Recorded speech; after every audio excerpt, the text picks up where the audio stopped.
Well, this will be a fascinating show as subterranean evils take place apparently beneath our feet. You can actually feel the floor vibrating because we are doing construction here at the Daily Wire offices, and that means more expansion thanks to you, our listeners. But we'll be discussing the actual news in just a second, a lot of news to get to. First, let's talk about movement watches. So, movement watches. This stuff is just fantastic. Look at this watch. View this. Do you see this? Right before you. Look how clean and classic it looks. Look how classy this thing is. Now, did this thing cost $400, $500? No. This watch right here, this costs like $99, right? This thing cost, beginning at $99, you can get a great watch over at Movement Watches because they used to be a bunch of crowd-funded kids working out of a living room, but in the past year, they've not only introduced a ton of new watch collections for both men and women, they've also expanded to sunglasses and fashion-forward bracelets for her. My wife has the sunglasses. She also has a watch from Movement. My mom has a watch from Movement. So does my father. Movement watches are all about looking good and keeping it simple. They're not going to keep track of how many steps you take during the day or how many calories you're burning or anything like that. They're going to tell you the time, and they're going to look classic, and they're going to look good. Movement watches start at just $95. At a department store, you're looking at $400 to $500. Movement figured out that by selling online, they can cut out the middleman, and that's how they lowered the prices. Get 15% off today with free shipping and free returns by going to mvmt.com/Shapiro. That's mvmt.com/Shapiro. mvmt.com/Shapiro. Movement watches, it keeps growing. Go check out Movement right now, mvmt.com/Shapiro with 15% off today, free shipping, free returns. All right, so big news over the weekend is that finally the accuser of Brett Kavanaugh has come forward. So as you recall, all the way back last week, Senator Dianne Feinstein, in a last-ditch attempt to stop the nomination of Brett Kavanaugh, decided to bring forward an anonymous letter. She did not actually reveal the letter. She just said she had such a letter that accused Brett Kavanaugh, President Trump's pick to replace Justice Anthony Kennedy on the Supreme Court. It accused Brett Kavanaugh of some unspecified offense. So Dianne Feinstein's original letter with regard to all of this, her original statement with regard to all of this was this, quote, "I've received information from an individual concerning the nomination of Brett Kavanaugh to the Supreme Court. That individual strongly requested confidentiality, declined to come forward or press the matter further, and I have honored that decision. I have, however, referred the matter to federal investigative authorities."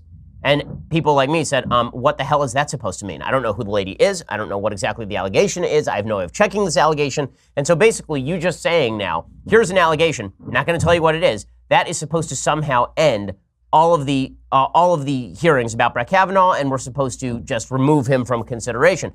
Well, now it turns out that the woman in question has come forward, and she has leveled an allegation of sexual assault against Brett Kavanaugh from when he was 17 years old. Apparently, this is a letter that was originally sent to Dianne Feinstein July 30th, 2018. So you may begin by asking, why exactly, if Dianne Feinstein had this since July 30th, 2018, did she not bring it up at Kavanaugh's hearings? That'd be a good question. You might ask why she didn't refer to the FBI earlier. That'd be a good question. You might ask why she didn't make it public earlier. That'd be a good question. You might ask why she didn't show fellow Democrats the letter. That would be a good question. None of those questions would be answerable because Dianne Feinstein did all of those things. She did not reveal it to her Senate colleagues. She did not reveal it to the press. She did not reveal it to the FBI. She did not ask Brett Kavanaugh about it. She waited until after Kavanaugh had already testified, and then she came forward with this allegation and then sort of dumped it into public, which looks like a dirty political smear. Even if the allegations are true, it looks like a dirty political smear. It does call into question the seriousness of the allegations when Dianne Feinstein treated them so unseriously. But here is, in fact, the actual allegations in the letter. Apparently, this letter was originally sent to a congresswoman in California named Anna Eshoo from California. She sent Ford's letter on to Dianne Feinstein. Here is what the letter said from July 30th, 2018. Dear Senator Feinstein, I am writing with information relevant in evaluating the current nominee to the Supreme Court. As a constituent, I expect that you will maintain this as confidential until we have further opportunity to speak. Brett Kavanaugh physically and sexually assaulted me during high school in the early 1980s. He conducted these acts with the assistance of redacted. Okay, that's what the original letter said. They redacted the name. The name, it turns out, according to the New Yorker, is a guy named Mark Judge, who's also written for the Weekly Standard and has become sort of a respected conservative writer. Both were 1 to 2 years older than me and the students at a local private high school. The assault occurred in a suburban Maryland area home at a gathering that included me and 4 others. Kavanaugh physically pushed me into a bedroom as I was headed for a bathroom up a short stairwell from the living room. They locked the door and played loud music, precluding any successful attempt to yell for help. Kavanaugh was on top of me while laughing with Judge, who periodically jumped onto Kavanaugh. They both laughed as Kavanaugh tried to disrobe me in their highly inebriated state. With Kavanaugh's hand over my mouth, I feared he may inadvertently kill me.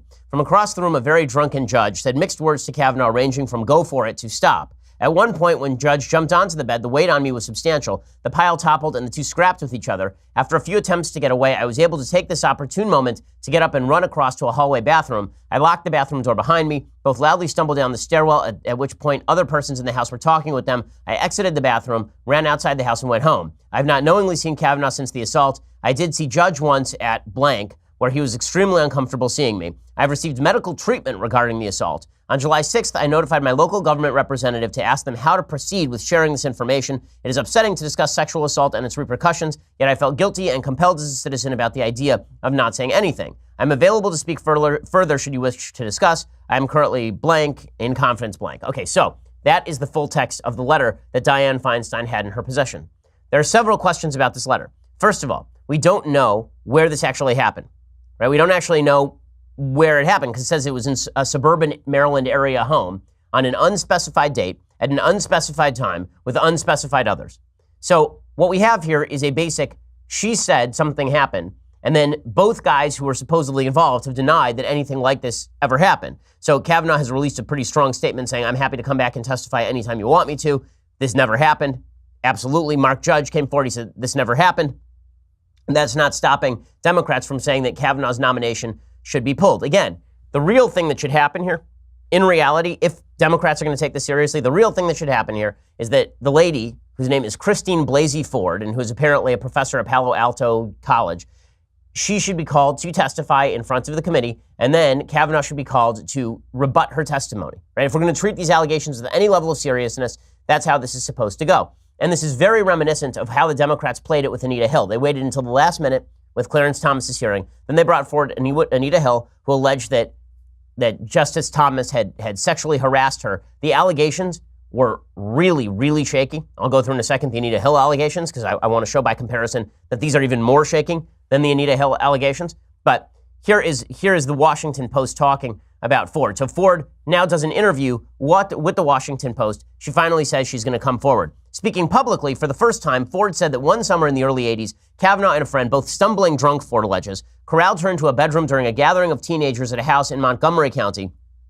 While his friend watched, Kavanaugh pinned her to a bed on her back and groped her over her clothes, grinding his body against hers and clumsily attempting to pull off her one-piece bathing suit and the clothing she wore over it. When she tried to scream, she said he put his hand over her mouth. Okay, now, number one, let's start with the allegation itself.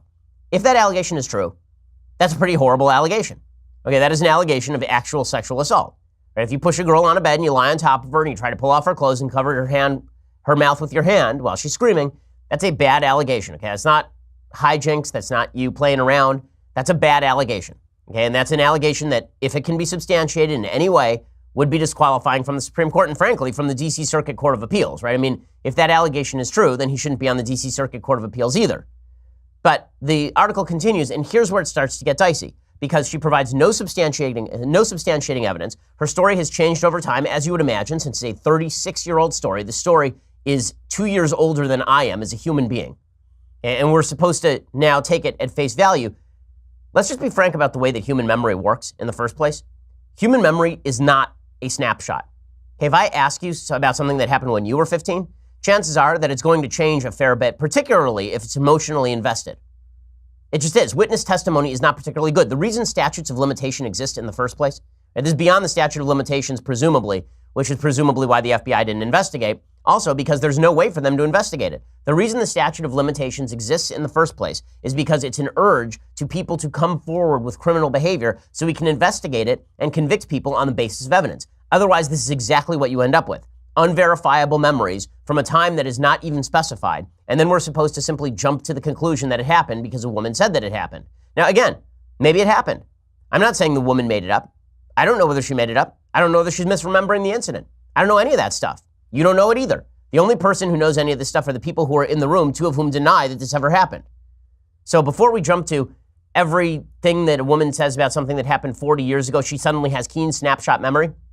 It's very interesting. All the people who say that we have to take at face value every accusation from years and years and years ago in all of its myriad details without any corroborating evidence, all those same people are the same people who generally point out in criminal trials that witness testimony is quite unreliable. That witness testimony, which it is, witness testimony is very unreliable as a general rule. And it's going to be even more unreliable when you're talking about something that happened to you in many cases. In any way, the Washington Post continues, Ford said she was able to escape when Kavanaugh's friend and classmate at Georgetown Preparatory School, Mark Judge, jumped on top of them, sending all three tumbling. She said she ran from the room, briefly locked herself in a bathroom. Now, here's where it gets dicey. Here's where it gets really dicey for this particular account. And maybe there's a way to substantiate it. Maybe there's not. The problem is she hasn't actually given a date as to when this happened. So even if Brett Kavanaugh were to say, listen, I was at summer camp that month, or I was out of town, because she didn't give a specific date, that wouldn't help him at all. So how the hell is he supposed to, how is he supposed to maintain his innocence when he doesn't even have enough details to argue with the details? Ford said she told no one of the incident in any detail until 2012 when she was in couples therapy with her husband. This should raise red flag number one. Okay, so this thing originally happened 36 years ago. So now we're saying she only even talked to her therapist about it 3 decades later. This is very different from the Roy Moore case, for example. In Roy Moore's case, there are several corroborating details. First of all, the women who are accusing him named specific times and places, and it was corroborated that he was in those places at those times. 2, there were multiple women. 3, those women gave contemporaneous statements. So they told their friends and family what had happened at the time. At the time. So when I was 15 years old, I was abused by members of my high school class. People knew that because there were witnesses there, and I told people at the time. Here, the witnesses all deny that it happened, and she told no one at the time that it actually happened, making her the only person who can actually testify as to the veracity of this actually happening. And she's going to have to answer some questions if we are going to come away with the conclusion that Kavanaugh absolutely did this and therefore should be disqualified, and we ruin his life as an attempted rapist at age 17. I'm going to talk a little bit more about this. First, I want to tell you about Stamps.com. So these days, you can get practically everything on demand. Our podcast, you can listen whenever you want, whenever it's convenient for you.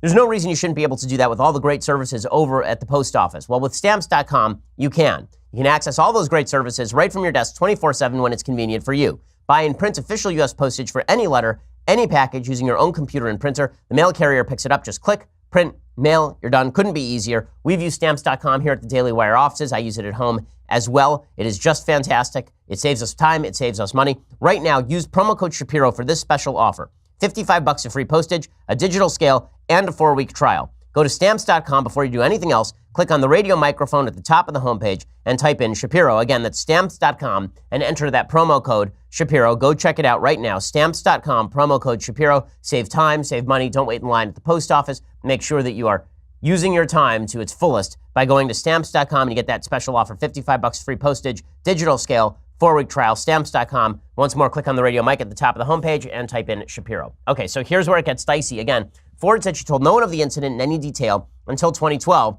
when she was in couples therapy with her husband. The therapist notes, portions of which were provided by Ford and reviewed by the Washington Post, do not mention Kavanaugh's name, but say she reported that she was attacked by students from an elitist boys' school who went on to become highly respected and high-ranking members of society in Washington. Okay, so first of all, the therapist notes don't actually include Kavanaugh's name, but her husband says that she mentioned Kavanaugh's name. Now, I've heard from alleged rape victims that very often therapists do not include names in their therapist notes. I don't know if that's true or not. I'll assume that it's true for the sake of argument and suggest that that doesn't really, cut against her. But the next part does. The notes say that 4 boys were involved. Okay, well, that's a pretty major discrepancy. So if the notes say that 4 boys were involved in her alleged rape, and then she says that, or her alleged attempted rape, and then she says that 2 boys were involved, how do you rectify that discrepancy? Well, she says that the therapist just got it wrong. There was an error. There are 4 boys at the party, but only 2 in the room. Notes from an individual therapy session the following year, which presumably she has provided since the therapist isn't, there's client therapy, therapist privilege. When she was being treated for what she says have been long-term effects of the incident, show Ford described a rape attempt in her late teens. Okay, there's discrepancy number 2. 15 is not late teens. 15 is early teens. Right? 15 is mid-teens at best. It's not your late teens. Your late teens is when you're 19. Your late teens are 18, 19. It's not 15. If somebody says to you a 15-year-old, you wouldn't think late teens. You'd think that's a 15-year-old, right? It's mid-teen. It's in some cases, prepubescent. Right? In an interview, her husband, Russell Ford, said that in 2012 session, she recounted being trapped in a room with 2 drunken boys, one of whom pinned her to a bed, molested her, and prevented her from screaming. He said he recalled his wife used Kavanaugh's last name and voiced concern that Kavanaugh might one day be nominated to the Supreme Court. Unclear exactly from this Post account in what context Kavanaugh's name was mentioned. So he said he recalled that Kavanaugh's last name was used, but did that mean he was one of the 4 boys, one of the 2 boys, the boy who was on top of her?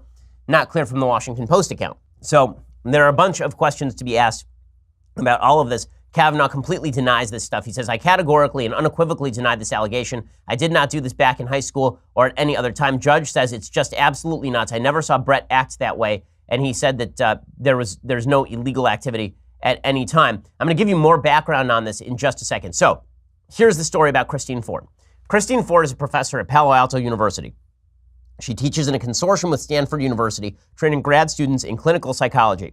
Her work has been widely published in academic journals, which supposedly means now that she's credible. Well, again, the credibility of the statements is at issue.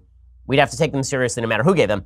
She contacted the Post through a tip line in early July when it had become clear that Kavanaugh was on the short list of possible nominees to replace Kennedy, but before Trump announced his name publicly.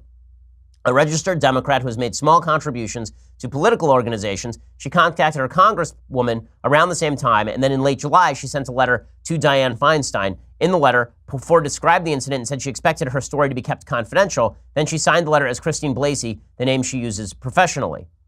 Though Ford had contacted the Post, she declined to speak on the record for weeks as she grappled with concerns about what going public would mean for her and her family, and what she said was her duty as a citizen to tell the story. So in other words, she went to the Washington Post. She refused to go public with the statement. She refused to go on the record with the statement. And then they basically ran with this. Feinstein found a way to leak this a couple of days before the vote. Now, here is the questionable part. Why bother telling the Washington Post about this if you're not going to go public with it, unless you just want to smear Kavanaugh? Now, there's a possibility that maybe what she wanted to do, she said, listen, I don't want to get involved, but I would love it if the reporters at the Washington Post could track down what actually happened here. But obviously the reporters at the Washington Post could not track down what actually happened here because they didn't run with the story independently. That sort of stuff happens all the time, by the way. That as a reporter, as a journalist, people come to you with pitches, and then you check out the pitches. Sometimes they check out, sometimes they don't. You take some pitches, you don't take others. Many of the people who are involved in pitches are self-interested actors. You know, that all of that is just the way journalism works, but it's evident that if she came to the Post, and the Post couldn't track anything further down, they weren't going to run with it. So instead, they're running solely on the basis of this vague statement that she has now given. And then she tells the Post that she engaged Deborah Katz, a Washington lawyer known for her work on sexual harassment cases. On the advice of Katz, who said she believed Ford would be attacked as a liar if she came forward, Ford took a polygraph administered by a former FBI agent in early August. The results concluded Ford was being truthful when she said a statement summarizing her allegations was accurate. Okay, well, there are a few things to point out here about polygraphs. First of all, polygraphs are inadmissible in courts of law because polygraphs are wildly, wildly unusable. Aldrich Ames, who was an actual spy for the Russians in the 1990s and 1980s, Aldrich Ames he actually passed a polygraph test twice while he was an active spy for the Russians. So there's that. Also, the question that was asked on the polygraph was whether a statement summarizing her allegations was accurate, not whether the allegations themselves were accurate. So if I tell you a story, and the story is not true, and then you write down the story, and then you ask me whether the story that I just wrote down reflects the story you told me, that is a different question than whether the story you told me is true. I could read you a bedtime story about the Cat in the Hat, and then if you write that down, and then you say, did I just write down the story that you told your daughter at bedtime? I'd say yes. Does that mean that the story of the Cat in the Hat is factually true? Not really. So it's important to actually read what the Washington Post report says. By late August, Ford had decided not to come forward, calculating that do so would upend her life and probably would not affect Kavanaugh's confirmation. Why suffer through annihilation if it's not going to matter, she said. Well, that's a bunch of nonsense. Obviously, this was going to upend the entire process. Everybody knew it. This bizarre notion that it was not going to affect this in any way if she had come forward and with evidence is just silly. Her story leaked. On Wednesday, The Intercept reported Feinstein had the letter, and then Feinstein had not released it to her colleagues, and then she released her statement. The FBI redacted the name from the letter and then sent it to the White House. The New York Times reported more details on the incident. And then finally, this woman came forward and she says, these are the ills I was trying to avoid. Now I feel like my civic responsibility is outweighing my anguish and terror about retaliation. Katz says she believed Feinstein honored Ford's request to keep her allegation confidential, but regrettably others did not, which is nonsense. I mean, again, the letter was only sent to three places, presumably the Washington Post, Feinstein, and this woman, Anna Eshoo, who's a representative in California. So I'm not seeing any of that. And then finally, the Post report concludes. After so many years, Ford says, she does not remember some key details of the incident. She believes it occurred in the summer of 1982 when she was 15. Around the end of her sophomore year, Kavanaugh would have been 17. She says that she knew them as friendly acquaintances. She says she doesn't recall who owned the house, how she got to the house. there's no way to lock down these details.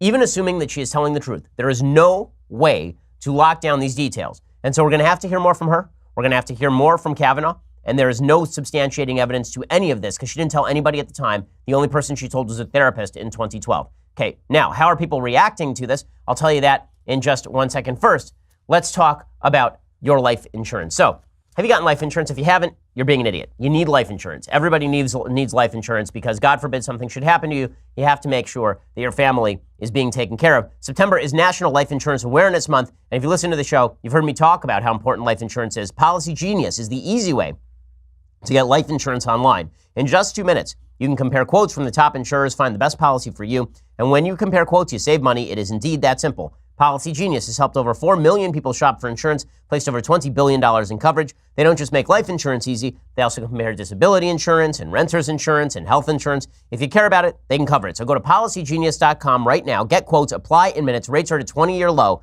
You can do the whole thing on your phone right this minute. Policy Genius, it is the easy way to compare and buy life insurance. Again, Policy Genius makes it easy to get the right policy for you. There's no reason to procrastinate any longer. The rates are really good. And everybody should have a life insurance policy. Go check it out right now, policygenius.com. Get those quotes, apply in minutes. Policy Genius, the best way to get life insurance. All right, so Dianne Feinstein naturally is doing what you knew she was going to do, which is she is saying we should now delay the actual vote. So Feinstein has said that she wants all of this delay. She says it has always been Mrs. Ford's decision whether to come forward publicly. For any woman sharing an experience involving sexual assault, particularly when it involves a politically connected man with influence, authority, and power, is extraordinarily difficult. Which, by the way, is why we should encourage women to come forward at the time. It is very difficult to assess guilt or innocence 36 years after the event. Kavanaugh did not have power when he was 17 years old. He was a teenage boy. She was a teenage girl. Okay, from the outset, I believe these allegations were extremely serious and bear heavily on Kavanaugh's character. This is what Feinstein says. Well, if that's the case, why didn't you ask him about them? Why didn't you ask it? He was right there in front of you, under oath. Why didn't you ask him about them? Like, legitimately, I don't understand the line of reasoning. These were so serious that I hid them for months from my Senate Democratic colleagues, and then I released them at the last minute without any name attached, and now I want a new hearing. Well, just to clear his name, we should give Kavanaugh a new hearing. Just to clear his name. And just to get all the details, we should have Ford come and talk to the committee as well. But the Democrats are good at this game. They are very good with the last-minute dropping of the smear, which, I mean, frankly, it looks like to me. Again, maybe this is all true. Maybe it is. But the way Feinstein handles this makes it look like a smear. That's that's just from any objective level. Feinstein's behavior is the most questionable of anyone in this entire situation. She says, I believe these allegations were extremely serious. However, as we've seen over the past few days, they also come at a price for the victim. I hope the attacks and shaming of her will stop and this will be treated with the seriousness it deserves. Well, Feinstein did not treat it with seriousness. She hid it from her Senate colleagues. She did not report it to the FBI. She did not report it to law enforcement. She didn't report it to the White House. She didn't do any of those things. She held it and she held it and she held it. And then she released it at the last minute and she expects the entire world to turn on a dime. She says, I support Mrs. Ford's decision to share her story. And now that she has, it is in the hands of the FBI to conduct an investigation. The FBI has already said, how the hell are we supposed to conduct an investigation? There's no specific allegation about a specific time and place. What are we supposed to do? Okay, it may be beyond the statute of limitations, and we also don't know what the federal crime here is. This is probably a state crime at best. Right? There was no transportation across state lines, so I'm not sure how this would be a Mann Act issue. So what exactly is what rises to the level of federal criminality here? What statute would be implicated? Not even sure. So this should happen before the Senate moves forward on this nominee. Jeff Flake has come forward. He says, we can't vote until we hear more. And the same thing is being said by a bunch of other politicians already. So I'm not sure what the story here is. Lindsey Graham has issued a statement saying that he will listen to any statement Ford wishes to make.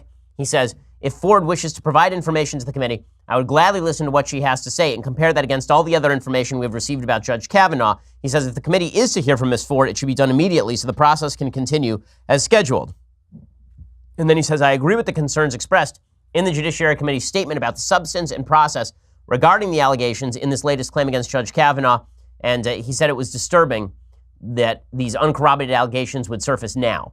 And Senator Grassley's office, Chuck Grassley on the Judiciary Committee, he says the same thing. He issued a statement where he said it's disturbing these uncorroborated allegations from more than 35 years ago during high school would surface on the eve of a committee vote after Democrats sat on them since July. If ranking member Feinstein and other committee Democrats took this claim seriously, they should have brought it to the full committee's attention much earlier. Well, yes. Instead, they said nothing during 2 joint phone calls with the nominee in August, 4 days of lengthy public hearings, a closed session for all committee members with the nominee where sensitive topics can be discussed, and in more than 1,300 written questions. 65 senators met individually with Judge Kavanaugh during a nearly 2-month period before the hearing began, and yet this was not brought up. Right? Yet Feinstein didn't try to share this with her colleagues ahead of many of these discussions. It raised a lot of questions about Democrats' tactics and motives to bring this to the rest of the committee's attention. Well, yes. And this is, again, reminiscent of the Anita Hill situation, which has now become gospel truth that Anita Hill was sexually harassed by Clarence Thomas. And they made an HBO movie about it, but there's a bunch of evidence to suggest that Clarence Thomas never harassed Anita Hill. So, for example, one witness that Anita Hill called back during the hearings, there was a witness who said she was told details about the supposed sexual harassment while the two were living in Washington, but the witness wasn't living in Washington when Anita Hill worked for Clarence Thomas. Hill followed Clarence Thomas around from job to job while supposedly he was sexually harassing her. She said she did it for job security, but she was a federal employee, which is like the best job security you could ever have. Hill made numerous supposed phone calls to her supposed sexual harasser after she stopped working for him. So, like what? You know, Hill actually denied she made the call. She initially denied she made the calls, but the calls were in the phone logs. Hill initially asked to be kept anonymous. This is why it's so reminiscent. Hill initially asked that she be kept anonymous about these allegations in the same way that this woman initially asked that she be kept anonymous about the allegations. But if the allegations were actually true, just as in this case, if the allegations were actually true, then why would you care about being kept anonymous? Because presumably the only person in the room who knew that you did it was the other person who's being accused. So they would know immediately who you were talking about. So what does the anonymity matter? Now, let's say that in the Anita Hill situation, Clarence Thomas had been asked about, there's a woman in your office who accuses you of sexually harassing her by talking about pubic hair on Coke cans. Right? Presumably, Clarence Thomas would know immediately who he's talking about and would have just said, oh, you mean Anita Hill? Right? She's a liar. Right? People would have known who exactly was making the allegations immediately. The same thing would be true here, right? If this woman says, Brett Kavanaugh sexually assaulted me when I was 15, we were in a house with 4 other guys, he tried to pull off my bathing suit. If Kavanaugh knew about that, he'd know exactly who it was, and presumably people would start digging immediately. So what's the point of the anonymity if the allegations are going to be leveraged? The only way this works is if you make anonymous allegations that are vague enough that they can't hurt anyone. Okay, Hill lied 5 times about being told something from a Democratic staffer. She later admitted to that under oath. And a dozen females who worked with Thomas and Hill gave favorable testimony about Thomas. We've seen the same thing about Kavanaugh. So this looks a lot more like Anita Hill than it looks like Roy Moore. This looks a lot more like Anita Hill than it does like Juanita Broderick. There are serious questions to be asked about this tale, and just taking it at face value is not worthy of the Senate Judiciary Committee. So what I've suggested is that Ford be called. If she turns down the call, they should have a vote. End of story. Because with this information, you can't ruin everybody's life based on this. There's no way to do this. So there's like really, I don't know how you are supposed to ruin a man's life based on an allegation from nearly 4 decades ago that is vague enough that there's no way to refute it. We cannot run our country this way. Forget about judiciary hearings. We can't run our country this way. Because legitimately any man can be accused of anything at any time if we run our country along the lines of these allegations. I am the cleanest person in American public life. Okay, when it comes to sexual matters, there's no question. I'm the cleanest person in American public life. I was a virgin until I was married. The first woman I made love to was my wife. Like, this is the only woman I've ever made love to is my wife. I'm absolutely clean on this stuff. There is nothing to stop any woman I was alone with in a room when I was in law school from coming forward and claiming that I sexually assaulted her in some way. There's nothing to stop that. Okay, and what would I do to refute that? Once the allegation has been made, how do you rebut it? That sort of question does have to be asked when it comes to matters as serious as this. And the higher people get in public life, the more likely that the stakes are high enough that somebody could say something that's untrue, or it's possible that this woman is misremembering the situation, or it's possible that in her own mind, the situation went one way and it didn't go the other way. I'm not even questioning this woman's honesty. All I'm suggesting is that as an objective observer, I need more than this before I say that Brett Kavanaugh should be run off the Supreme Court on a rail. And this is not coming from somebody who's like the biggest Brett Kavanaugh fan. I didn't think that President Trump should have picked Brett Kavanaugh as his first pick. I was for Amy Coney Barrett. I mean, it would have been hard to make a sexual allegation about Amy Coney Barrett.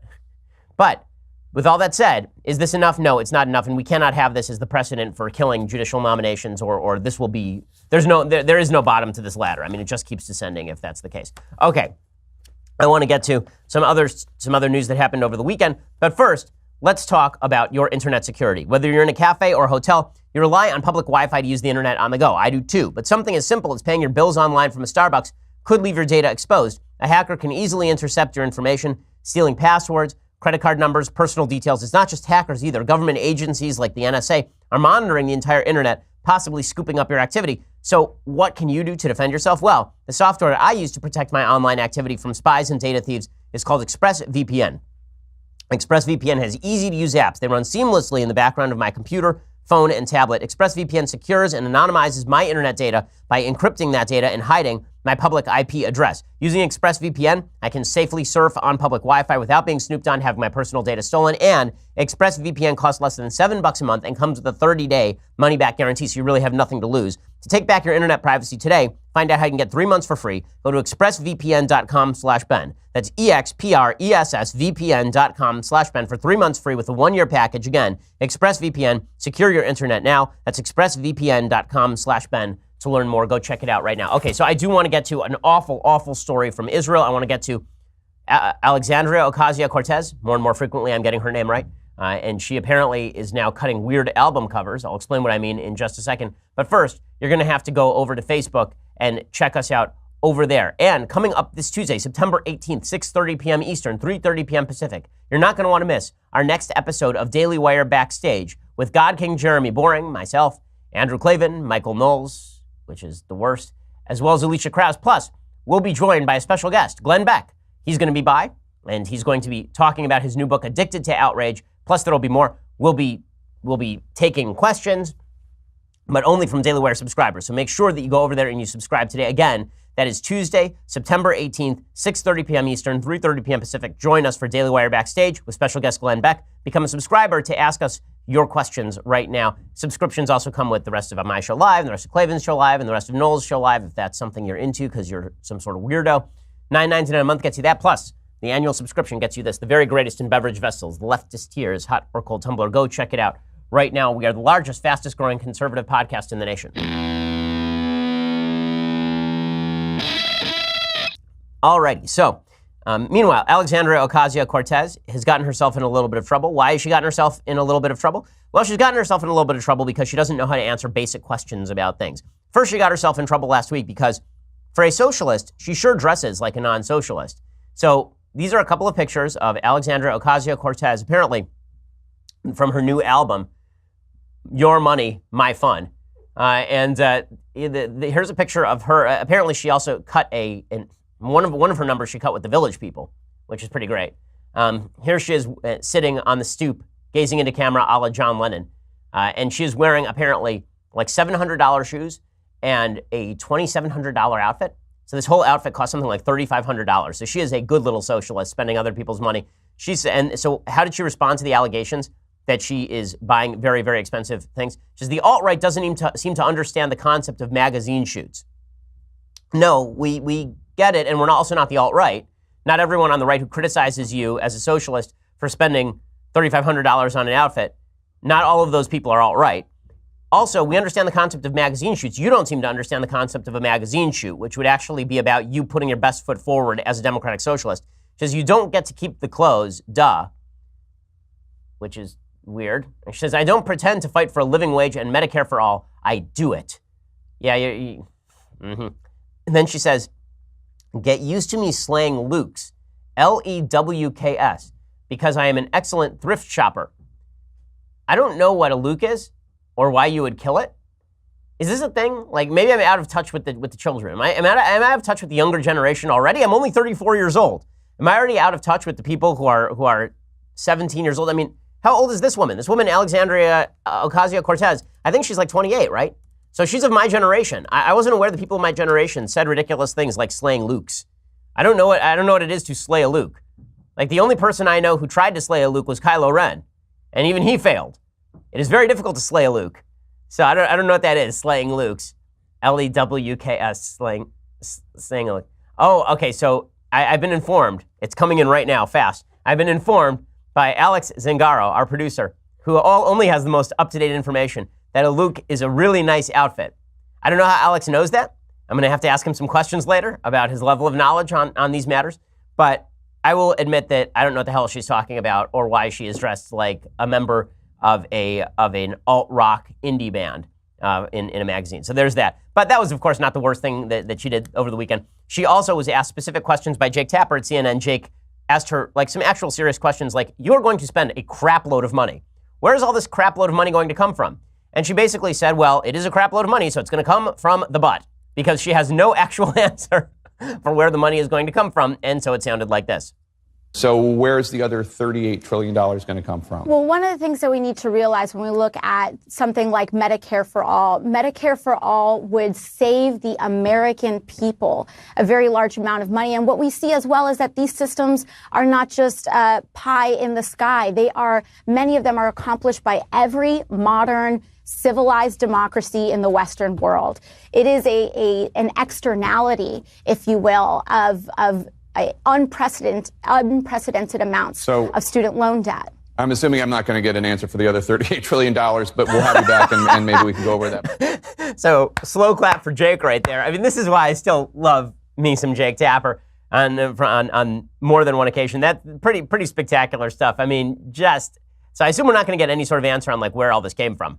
So yeah, that's right. You're not going to get any answer on where all this came from because it's all pie in the sky nonsense that you throw out there for the rubes who eat this stuff up and pretend that spending $38 trillion is no big deal and that we can all just come up with this money no matter what. And there's a reason that socialist democratic countries are starting to move toward the right. They're having to embrace either austerity or immigration restrictions, or they're just kicking the can down the road. But none of this is going to end well for countries that blow out the budget the way that we are. And by the way, that's not unique to Democrats. Republicans are blowing out the budget exactly the same way Democrats would be, except if Democrats actually gain control, they're going to pass a bunch of mandatory spending that's going to make all of the debts and deficits we have right now look like child's play.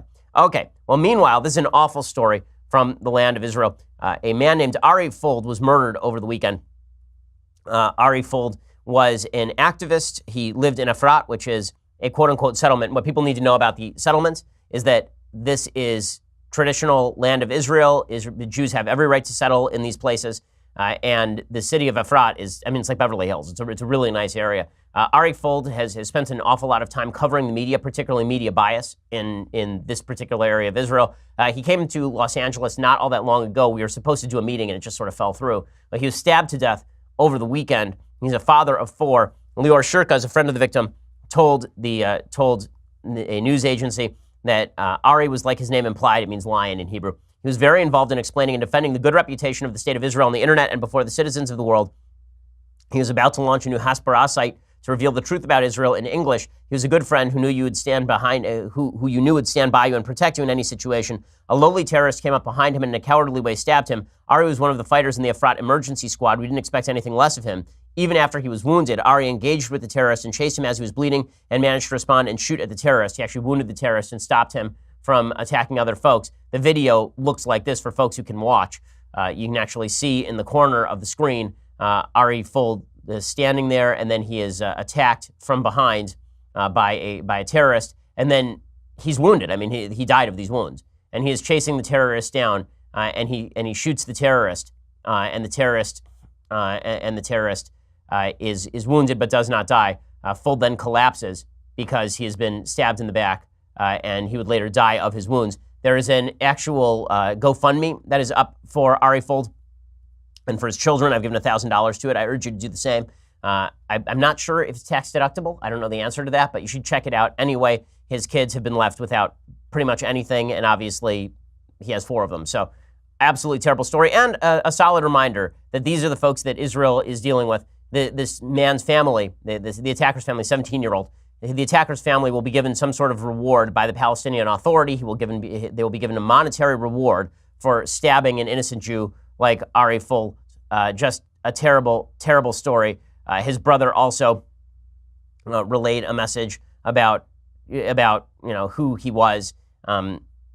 Just awful, but not unpredictable. There's by the way, he's an American citizen. There's a reason that there's a reason that the Trump administration has been withdrawing all of its support from the Palestinian Authority, the Palestine Liberation Organization. It's because they support stuff like this, and they're exactly right to do so. Now, speaking of the Trump administration, over the weekend, the hurricane touched down. The hurricane has claimed several lives already. There's a 1-year-old that was swept away after her mother lost her grip. People didn't get out. There are always some people who don't get out of the way of these hurricanes or are unable to get out of the way of these hurricanes. The death toll and the evacuations are indeed rising. As of this hour, the Wilmington, North Carolina has been entirely cut off by floodwaters from the tropical depression Florence. So all of this is bad stuff. The media, of course, are incessantly covering the way that the Trump administration is handling it because they're looking for any sort of opening. And they, of course, are very interested to demonstrate that the president doesn't care about the victims of hurricanes. So they're more than happy to have on the FEMA head, a guy named, is Chris Long? I'm trying to remember his Brock Long. He's the administrator of FEMA. He defended President Trump on Sunday over the dispute over the death toll in Puerto Rico. This is why it was so foolish for the president to have said anything about the death toll in Puerto Rico, because now we get to fight this on national TV, which doesn't look good. Here was FEMA's Brock Long trying to defend President Trump on the death toll in Puerto Rico. You know, look, these studies are all over the place. The Harvard study was done differently, studies a different period of time versus the George Washington study. There's a big discrepancy, whether it's direct deaths or indirect deaths. Yeah, I don't know who they interviewed within my agency. They may have looked at funeral benefits to help, calculate whatever number. And that's a number, that's the only number that we would really be able to contribute to any study going forward. Okay, well, what he's saying here is not false. And I talked about all of this last week, the variability of studies from deaths in natural disasters. It's difficult to come up with a hard number. But the fact that this is an argument that the Trump administration is having at a time when all focus should be on actually saving people. They can walk and chew gum at the same time for sure, but public focus should be on helping folks. It's just silly for the Trump administration to do that.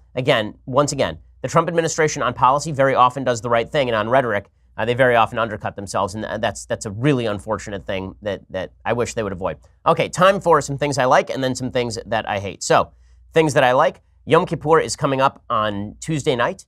That is the Day of Atonement, so I will be out Wednesday of this week. Who's filling in for me on radio? I believe that is Drew.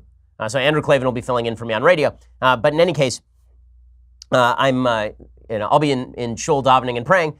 And over the last holiday, over Rosh Hashanah, I was able to jump into a book that I've been meaning to get to for a long time. It's a book called The Prime Ministers by Yehuda Avner.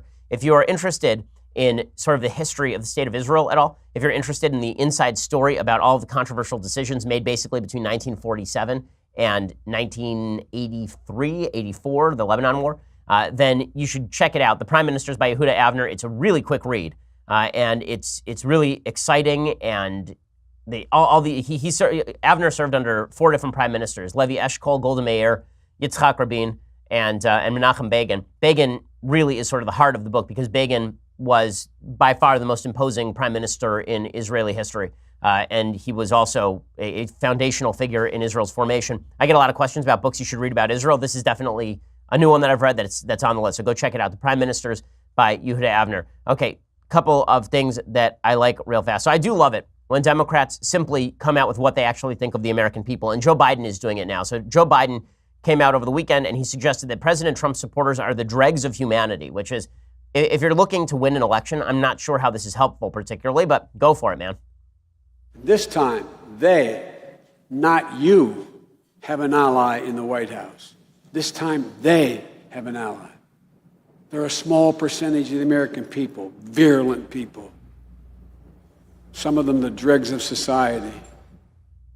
Okay, so some of them are, and again, he's unspecified, these dregs of society, but insulting the voting base always goes well. So Hillary Clinton learned that when she called everybody deplorables. Barack Obama called everybody bitter clingers and alienated half the country. Now Joe Biden is calling people the dregs of society. Don't forget, he is the best of what American politics has to offer. We've been told there was a new consilience in American politics between the left and the right. We saw it at John McCain's funeral when Joe Biden was the voice of a new, wonderful politics where we all shared in what we believed.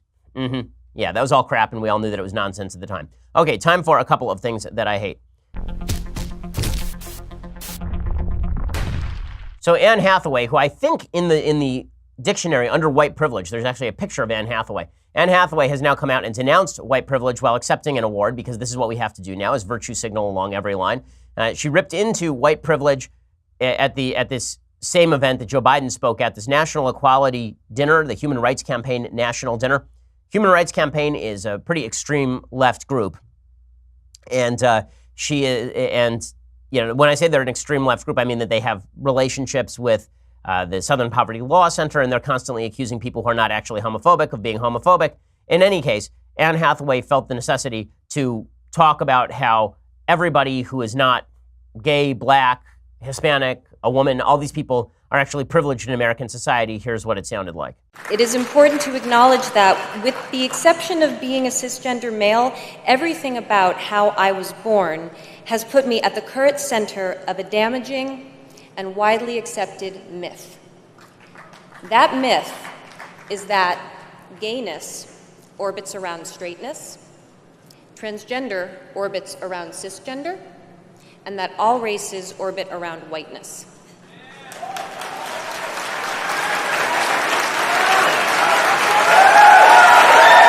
This myth is wrong. I don't know what in the world this means. I didn't realize that we were actually in space and gravitating around one another, like planets drawn to larger bodies. I don't understand what this means. And then she says that when she spent time with the LGBTQ community, her older brother is gay, she learned to reject the myth. I appreciate this community because together we are not just going to question this myth, we are going to destroy it. Let's tear this world apart and build a better one. Tear this world apart and build a better one is a pretty good Democratic slogan because, honestly, it's what they believe. Never mind that this is the world that actually built the foundations for gay rights. Never mind that what built the foundation for individual rights is, in fact, the Judeo-Christian tradition because those rights don't exist nearly anywhere else on earth. We're all going to pretend now, I suppose, that the West is the worst place in the world for gays, and what we really have to do is tear down the entire system in order to make the world safe for gay people, even though America is safe for gay people. And I say that as a Jew, right? America is safe for Jews, too. There are more hate crimes against Jews than against gays on a per capita basis, I believe. According to FBI statistics. So, again, this is all, at least they're close to on par. This is all wildly overstated, but it wins her points with the brownie base that she needs. She needs a group of people who are going to brown nose her no matter what she does, because this is what stars need these days. And it doesn't matter that she's, when I say brownie base, that's what I mean. And that's what she is looking for. So is everybody else in Hollywood, which is why they are in turn brown nosing everybody on the left in terms of the social justice warrior crowd. Okay, here is Federalist paper. So we'll do a Federalist paper this week. We're all the way up to Federalist number 45. James Madison talks about the constitutional plan. He specifically talks about the balance between the federal government and the states. And it gets into some really interesting territory. He argues that the convention was there to promote human happiness, basically. One of the big issues with the Constitutional Convention is that originally it was called in order to change the Articles of Confederation, not completely supplant them with something new. He has to make the case that it's okay to just scrap them and do something new. And the case that he makes is a pretty broad one and not a very good one, actually. He says, were the plan of the convention adverse to the public happiness, my voice would be reject the plan. Were the union itself inconsistent with the public happiness, it would be abolish the union. He says, but if the union, as has been shown, be essential to the security of the people of America against foreign danger, if it be essential to their security against contentions and wars among different states, if it be essential to guard them against those violent and oppressive factions which embitter the blessings of liberty, if, in a word, the union be essential to the happiness of the people of America, is it not preposterous to urge as an objection to a government without which the objects of the union cannot be attained, that such a government may derogate from the importance of the governments of the individual states? In other words, he says, human happiness requires us to override the rights of the states. Again, this is a bad legal case. It's a bad legal case. It's a good emotional case, a bad legal case. And it's a case that would actually, in some ways, lead to the tariff of abominations, the Civil War, a lot of the divisions between state and federal government that culminate in the bloodiest war in American history. Madison still argues that the states still have a lot of power under the federal Constitution. And this, I think, is important to note because most of these state powers have now dissipated. He says the state governments may be regarded as constituents and essential parts of the federal government, whilst the latter is no wise essential to the operation or organization of the former. In other words, the states run on their own, the feds still need the states. He says without the intervention of the state legislatures, the president of the United States cannot be elected at all. Right? That is the Electoral College. So it was specifically put there in order to give the states inordinate power as opposed to the direct population. And now there's obviously calls to scrap the Electoral College. He says they must in all cases have a great share in his appointment and will perhaps in most cases of themselves determine it. And the Senate will be elected absolutely and exclusively by the state legislatures. It used to be that senators were appointed by their state legislatures. no longer. Now they're appointed by direct vote. I think it's a bad amendment, and it's had a bad effect of basically turning all of our politicians into populists. Even the House of Representatives, though drawn immediately from the people, will be chosen very much under the influence of that class of men whose influence over the people obtains for themselves an election into the state legislatures. In other words, people will start with state assemblies and then they'll run for Congress. That used to be more true. It is not quite as true anymore. State power has waned, and for some good reasons, it has waned, but it has not overall been an unmitigated good.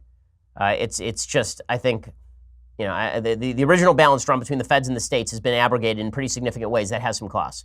Okay, we'll be back here tomorrow with all the latest news. I'm Ben Shapiro. This is The Ben Shapiro Show. The Ben Shapiro Show is produced by Senya Villarreal, executive producer Jeremy Boring, senior producer Jonathan Hay. Our supervising producer is Mathis Glover, and our technical producer is Austin Stevens. Edited by Alex Zingaro. Audio is mixed by Mike Caramina.